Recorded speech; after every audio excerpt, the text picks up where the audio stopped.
Noon pa man, ginagamit na ng ating mga ninuno ang lagundi bilang mabisang panlunas sa ubo.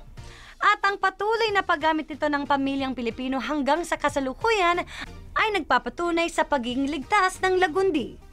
Sa katunayan, nabibilang ang lagundi sa 10 herbal medicines na iniendorso ng Department of Health sa pagiging epektibo, safe at affordable nito. Clinically proven effective talaga ang lagundi, no? Napag-aralan yan, nag-undergo yan ng mga clinical trials at mga experiments, kumbaga, parang ganon, na dahil dito, na-prove na safe and effective siya.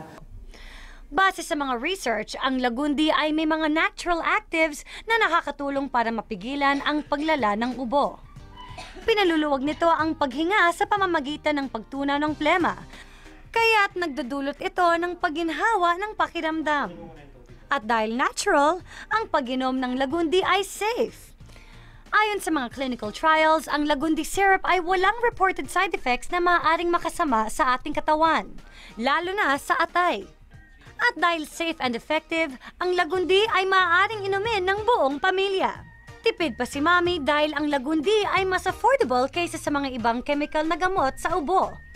Paalala lamang na mainam pa rin kumonsulta sa doktor para makasiguro na ang gamot na inyong iniinom ay mabisa at safe para sa buong pamilya.